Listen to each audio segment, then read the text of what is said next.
Good morning everybody.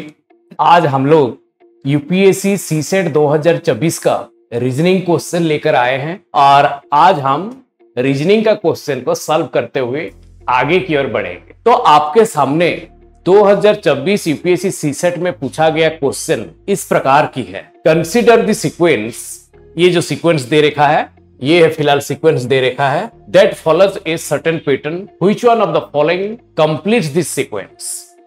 ठीक है, मैं इस सीक्वेंस को दोबारा यहीं पे लिख रहा हूं, A dash B C D dash double B C D A B C dash dash D, फिर उसके बाद A B C dash D. यही है फिलहाल सीक्वेंस, यही है फिलहाल सीक्वेंस। ठीक है, तो इस क्वेश्चन को हम सॉल्व कैसा करेंगे? अगर हम एक ही नजर से उस सीक्वेंस को देखेंगे तो हर जगह पे देखो एबीसीडी ऐसा दिख रहा है कि रिपीटेशन टाइप का नहीं दिख रहा है, लेकिन एक जगह पे हमारा आंख को दिख रहा है, यहीं पे रिपीटेशन दिख रहा है, डबल भी दिख रहा है। तो अभी दिमाग में ऐसा भी आ सकता है, अगर यहाँ डबल भी दिख रहा है, हो सकता है डबल सी भी होगा, डबल डी भी होगा, डबल ए भी होगा, ऐसे भी दिमाग में आ सकता है। अब थोड़ा सा देखेंगे ए बी सी डी, ठीक है, और फिर देखेंगे वही है A B C D A B C D A B C D. मेरे बात समझ में आ रहा ना? A B C D A B C D A B C D यही दिख रहा है। तो जहां ए बी सी डी दिख रहा है, यानी डी एंडिंग में दिख रहा है, ए बी सी डी करके डी एंडिंग में हमेशा आ रहा है। तो जहां डी है वहीं पर एक लाइन खींच दे रहे, यही एंडिंग में जहां डी है वहीं पर एक लाइन खींच दे रहे हैं, यानी डी आ रहा है एंडिंग में। अभी जैसे यहां दिख रहा है डबल बी, तो दिमाग में ऐसा भी तो आ सकता है कहीं डबल ए तो नहीं होगा। एक बार पुट करके देखते हैं, ऑप्शन में भी देखिए ऐसा, ऑप्शन को भी हम नजर में रखते हुए पुट कर सकते हैं।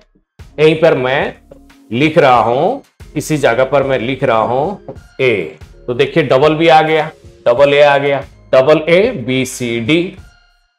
फिर यहां देखिए ए बी सी डी, यहीं पे मैं ए लिख रहा हूं, A double B C D, यहां देखो डबल ए डबल बी आ गया।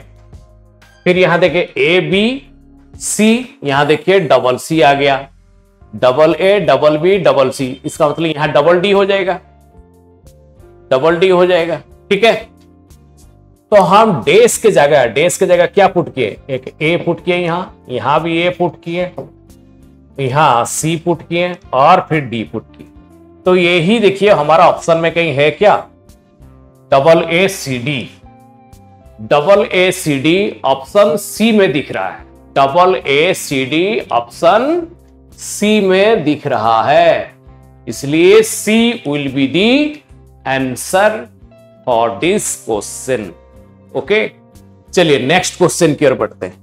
The calendar for the year 2025 is same for, option दे दिया, वर्ष 2025 का कैलेंडर किस वर्ष के कैलेंडर के समान है। ये कैलेंडर वाला टॉपिक आ गया। तो इस क्वेश्चन को सॉल्व करने से पहले हम लोग कुछ कंसेप्ट लीप ईयर के बारे में जानेंगे और ऑर्डिनरी ईयर के बारे में जानेंगे। जैसे कि ईयर, इसको दो भाग में डिवाइड किया गया, ठीक है। जैसे कि एक होता है लीप ईयर, मैं शॉर्टकट में लिख रहा हूं LY, और दूसरा होता है ऑर्डिनरी ईयर, OY। एक होता है लीप ईयर, दूसरा होता है ऑर्डिनरी ईयर। और ये जो लीप ईयर होता है, इसमें ईयर 1 ईयर में कितना डे होता है? 1 ईयर में होता है 366 डेज। और यहां ऑर्डिनरी ईयर में 1 ईयर में कितना डे होता है? 1 ईयर में होता है 365 डेज। लीप ईयर में जो फरवरी का जो महीना होता है वो कितना दिन का होता है? 29 डेज। और यहाँ ऑर्डिनरी ईयर में फरवरी महीना कितना दिन का होता है? 28 डेज। और भी कुछ समझाऊंगा लीप ईयर को हम कैसे फाइंड आउट करेंगे। चलिए मैं इसको हटा रहा हूं। अभी देखिए मैं कुछ ईयर लिख रहा हूं, मैं कुछ ईयर लिख लिया। ठीक है, इसमें ऑर्डिनरी ईयर कौन सा है और लीप ईयर कौन सा है? सबसे पहले चलो जानते हैं लीप ईयर कौन सा है। लीप ईयर LY, इन चारों में से जो मैं लिया हूं, ईयर लिया हूं, इन चारों में से जो भी ईयर 4 या 4 या 400 से भाग हो जाता है, 4 या 400 से भाग हो जाता है, वो लीप ईयर कहलाएगा। और जो 4 या 400 से भाग नहीं होगा वो ऑर्डिनरी ईयर कहलाएगा। चलिए अभी हम इसको टेस्ट करके देखते हैं, इसी को टेस्ट करके देखेंगे।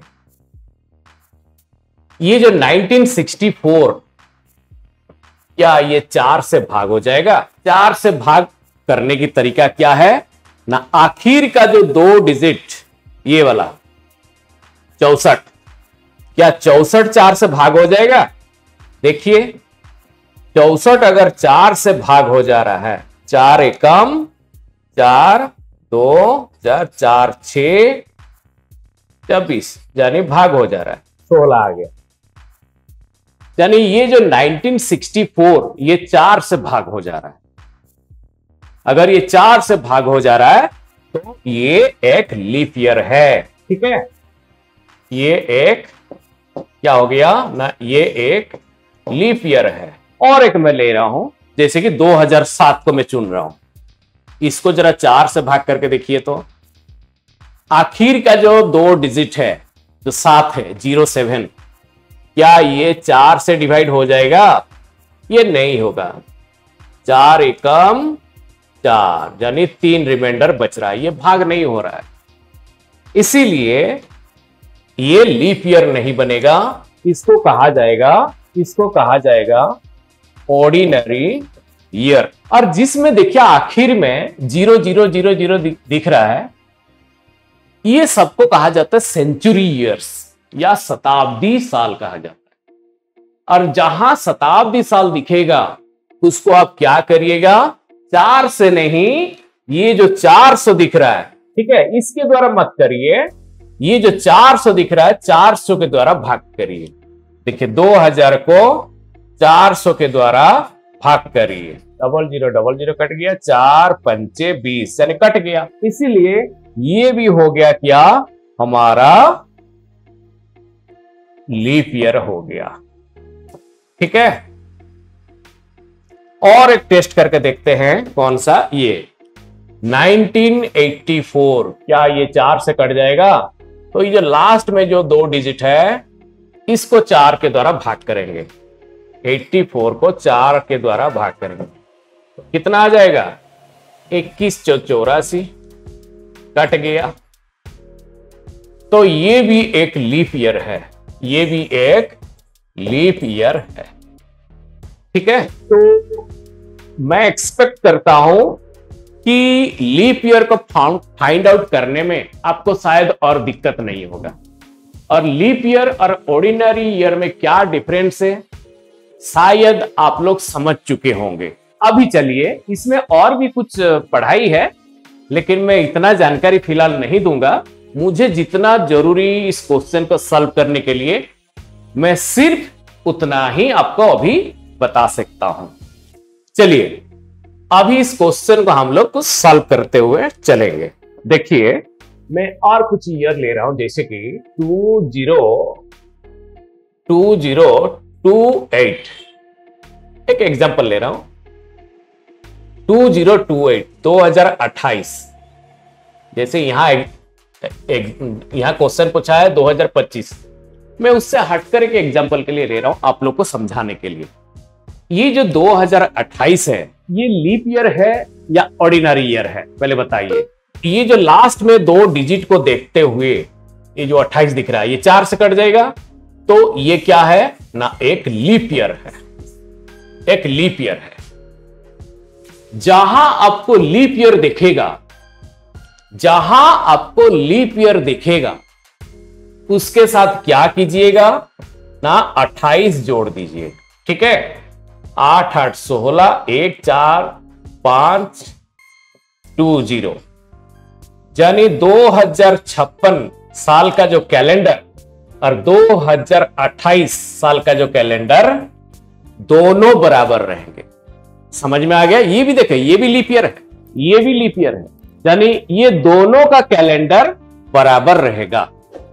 समझ में आ गया? और एक एग्जांपल ले रहा हूं, मान के चलिए मैं यहीं पे ले रहा हूं 1984 मैंने लिया, और आपको पता चला कि ये एक क्या है ना, ये एक लीप ईयर है, ये एक लीप ईयर है। जैसे लीप ईयर ये होता है, ऐसे क्या करिएगा ना, इसके साथ 28 जोड़ दीजिएगा। 8 4 12, 1 9 2 11, 1 20, यानी 2012 में जो कैलेंडर बनेगा वो 1984 का कैलेंडर के साथ बराबर है। क्लियर? और एक एग्जांपल ले रहा हूं, मैं ले रहा हूं 2008 देखिए, 2008 का कैलेंडर किस साल का कैलेंडर के साथ बराबर होगा? सबसे पहले चेक करिए, ये जो आखिरी का 2 डिजिट क्या 4 के द्वारा भाग हो जाएगा? अगर ये 4 के द्वारा भाग हो जाता है तो इस साल को कहा जाएगा ये एक लीप ईयर है। जैसे आपको पता चलेगा कि ये एक लीप ईयर है, ऐसे क्या करिएगा ना, आप 28 जोड़ दीजिएगा।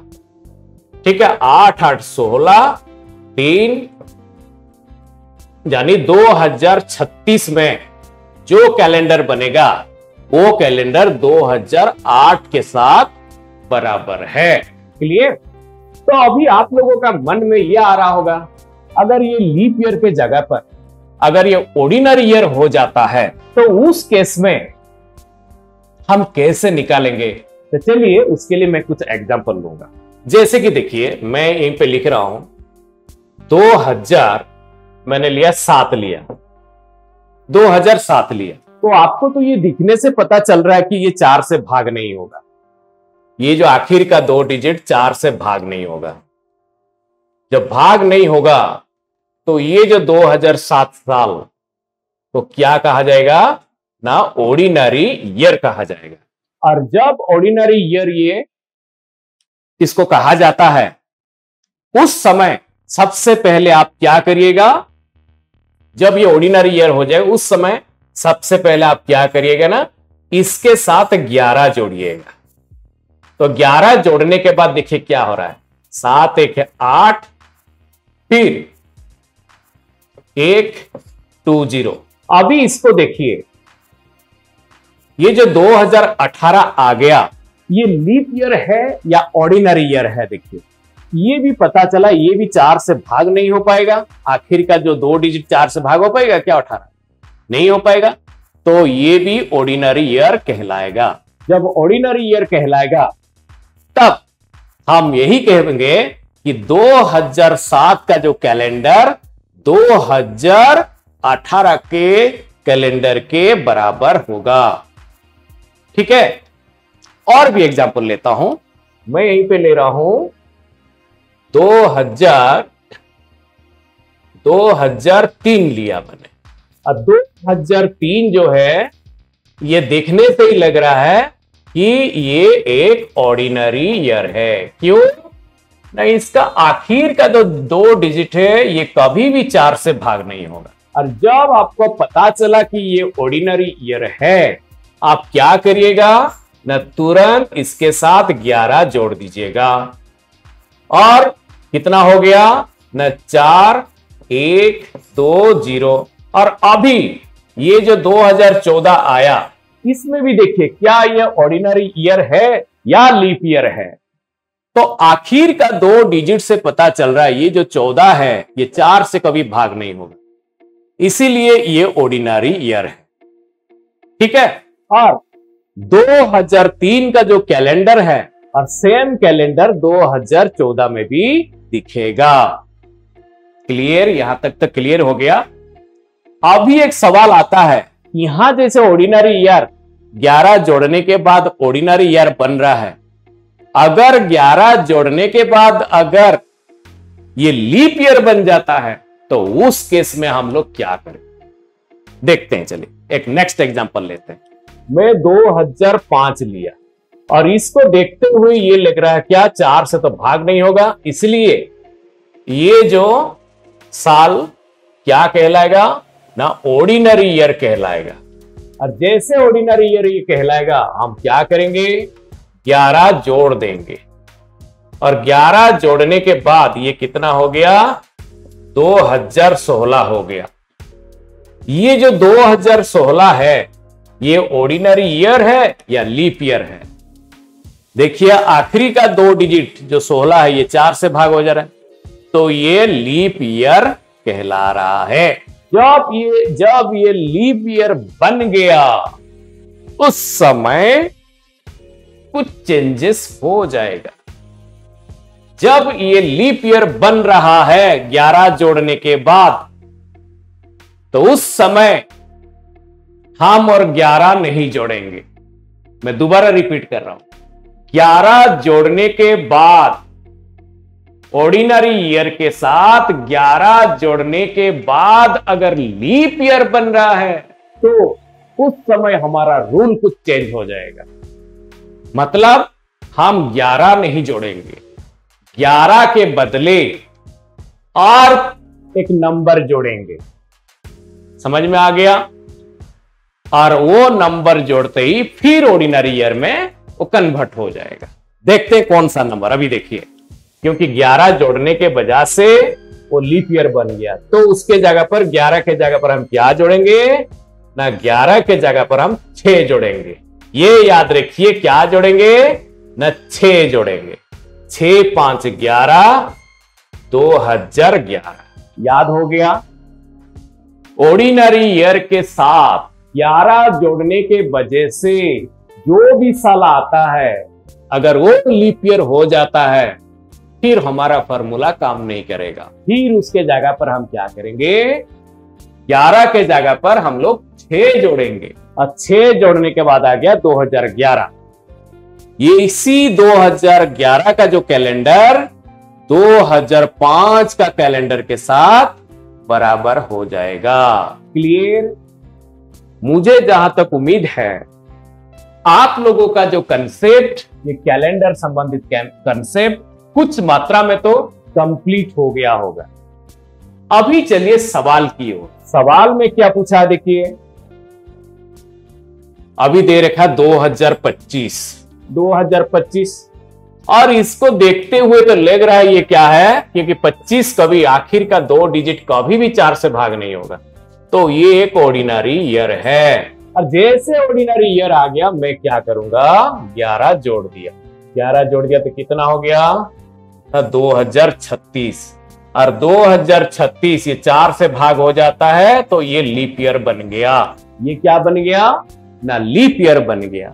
और मुझे लीप ईयर नहीं चाहिए। जब लीप ईयर मुझे नहीं चाहिए तो 11 के जगह पर मुझे क्या जोड़ना पड़ेगा ना, 11 के जगह पर मुझे 6 जोड़ना पड़ेगा।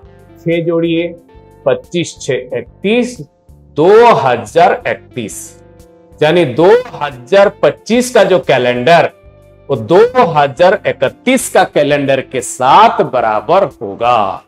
तो ये ऑप्शन देखिए, तो ऑप्शन नंबर सी में ये चीज दिख रहा है। ठीक है, इसलिए option C will be the right answer for this question. चलिए नेक्स्ट सवाल किया।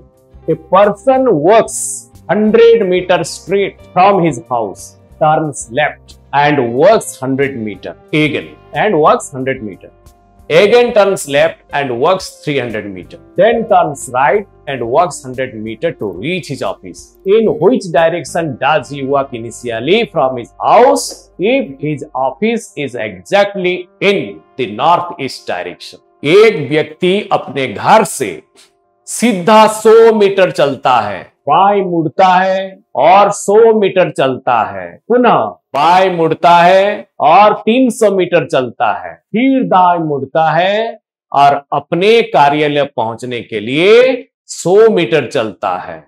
यदि उसका कार्यालय सटीक उत्तर पूर्व दिशा में है तो वो प्रारंभ में अपने घर से किस दिशा में चलता है? तो तो ये रीजनिंग का एक टॉपिक है डिस्टेंस एंड डायरेक्शन, उसी टॉपिक से ये क्वेश्चन आया है। चलिए इसको हम लोग सॉल्व करते हैं। कभी भी डिस्टेंस एंड डायरेक्शन वाला क्वेश्चन को जब सॉल्व करिएगा तो सबसे पहले आप एक ऐसा एक बना लीजिएगा, ये जो डायरेक्शन वाला जो फिगर को बना लीजिएगा। ये हो गया ईस्ट, ये हो गया वेस्ट, ये हो गया नॉर्थ और ये हो गया साउथ। ठीक है, अभी चलिए हम लोग सॉल्व करेंगे। A person walks 100 metre straight. चलिए कोई भी व्यक्ति जहां से वो शुरू करेगा, मतलब इस सेंटर से ही शुरू करता है। ठीक है, फ्रॉम हिज हाउस, मान के चलिए ये उसका घर है, इसी सेंटर उसका घर है, और सीधा चल रहा है। घर से 100 मीटर सीधा चल दिया, मतलब किसी भी दिशा में जा सकता है, ईस्ट वेस्ट नॉर्थ साउथ किसी भी दिशा में जा सकता है। हम इन चारों दिशा में से चलिए किसी भी दिशा में चलते हैं। चलिए रैंडमली चलते हैं, मान के चलो हम वेस्ट दिशा में चले। वेस्ट दिशा में कितने चले? 100 मीटर चले। मान के चलो ये है 100 मीटर, वेस्ट दिशा में हम 100 मीटर चले। फिर क्या कह रहा है? Turns left and walks 100 metre. फिर इसका बाएं की तरफ आ जाएगा, नीचे की तरफ आ जाएगा। 100 मीटर फिर आ रहा है, ये 100 मीटर है, फिर ये भी 100 मीटर है। ठीक है, अगेन टर्न्स लेफ्ट, फिर बाएं की ओर मुड़ गया एंड वॉक्स 300 मीटर। चलिए यहां से यहां तक उसका 100 मीटर है, यहां से उसका 100 मीटर है, और यहां से यहां 100 मीटर है। तो टोटल यहां से यहां तक उसका हो गया 300 मीटर हो गया। And walks 100 metre. अच्छा हाँ, then turns right and walks 100 metre. फिर दाएं की ओर मुड़ता है और 100 मीटर चल देता है। दाएं की ओर मुड़ लिया और 100 मीटर चल दिया, और यही उसका ऑफिस है। ठीक है, और यही उसका ऑफिस है। अभी देखेंगे घर से ऑफिस की जो डायरेक्शन है किधर पड़ रहा है। घर से उस ऑफिस से उसका डायरेक्शन इधर ही पड़ रहा है, इधर ही पड़ रहा है ना, यानी साउथ ईस्ट डायरेक्शन में पड़ रहा है। साउथ ईस्ट डायरेक्शन में उसका ऑफिस पड़ रहा है। लेकिन हमको क्वेश्चन में दे रखा है if his office exactly in the north east direction. यदि उसका ऑफिस नॉर्थ ईस्ट डायरेक्शन में होता है तो घर से वो किस दिशा से निकला था। ठीक है, ये है सवाल। जब हम रैंडमली वेस्ट की तरफ गए तो फाइनली पता चला उसका ऑफिस साउथ ईस्ट में, तो ये तो हमारा ऑप्शन नहीं होगा, क्योंकि ऑफिस होना चाहिए नॉर्थ ईस्ट में।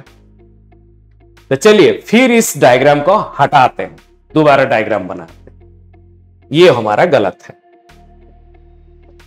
ये सेंटर हमेशा वहीं से जर्नी शुरू करेगा और यही उसका घर है। चलिए वेस्ट में भी चलाए थे, अभी चलो साउथ में उनको चलाएंगे उस व्यक्ति को। 100 मीटर साउथ में आ गए, यहां मान के चले यहीं तक 100 मीटर है। 100 मीटर और साउथ में आ गए। फिर वो क्या करेंगे? बाएं मुड़ेंगे और 100 मीटर चल दिए।